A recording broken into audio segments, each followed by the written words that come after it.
Part 18, CPR. The wind dies down to a whisper as if the world is holding its breath along with the rest of us. Do you have any vets standing by? Asked Officer William as two more ambulances screech to halt nearby. Yes, Maya nods. Not sure when they'll get here, though. Officer William waves down an ambulance crew member. You ever give CPR to a gorilla? Primate's a primate, I guess, he says, but he doesn't look too sure. What's going on? We're waiting on equipment, but we're stretched pretty thin. Lot of structural damage on the north side of the town, says Officer Williams. They're going to get a chain on the last beam. Try pulling it free with one of the cars. Somebody under there? Gorilla, we think. Not sure what else. Or who else. I look at the cement, all of the wood and metal. Nobody would survive that. Not even a silverback gorilla with the strength of 8 men. And yet, Ivan's finger moved.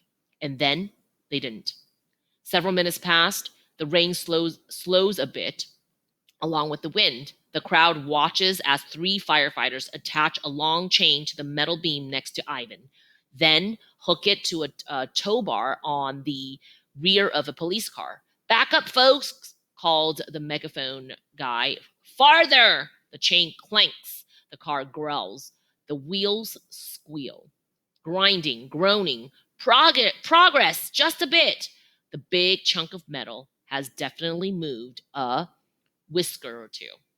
More grinding. Wheels dig holes in the ground. Mud flies like thick brown rain. A lurch, a snap. Clanks and rumbles as the big beam jerks free. The rescue workers move in, digging with their bare hands. Cement and dust and metal and bits and pieces of gorilla world are everywhere. But where is Ivan? No, no movement, nothing. But after a few more minutes, one thing is clear. A gorilla shaped mound has appeared, covered by dust and dirt and derby and splattered with rain. It just lies there. I've lost a lot in my life, my whole life. Stella. But Ivan?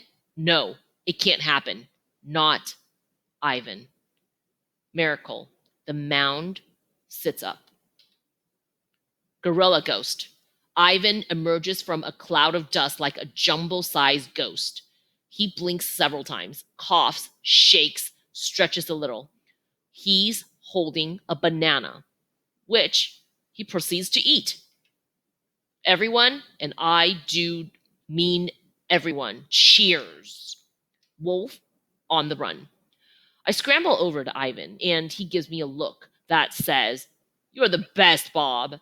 I thought you were a goner," I say, licking some banana goo off his chin. Me too. Ivan seems a little dazed. His eyelashes are white with dust. What happened anyway? Tornado. Ruby okay? Kiani? Julia? George? Haven't seen Julia or George yet. Kiani is over there carrying on. A paramedic holds a box of medical equipment, approaches us nervously. "I've got this," calls a woman I recognize as one of the park veterinarians. The paramedic looks happy to step aside. The vet gently firmly pushes me out of the way. "I'll be back," I tell Ivan. I run to Kiani. He's good, totally good. The look of joy in her eyes makes me want to give her an affectionate nose nudge. Almost. From there, I joined Ruby and Maya. "I was so scared, Bob," Ruby whispered. "Me too," I admit. "Me too, but he's fine, I promise."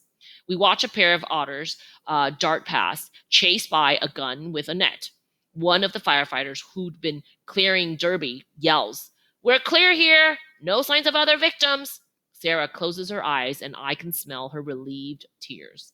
While Maya listens to her walkie-talkie, trying to take stock of the damage to the park, Officer Williams' police radio hisses and crackles with a new problem. "New flooding, new dire predictions." "Copy that," she says into her radio. Even with the chaos and noise, I'm close enough to the radio to catch the tiny sound of frantic barking.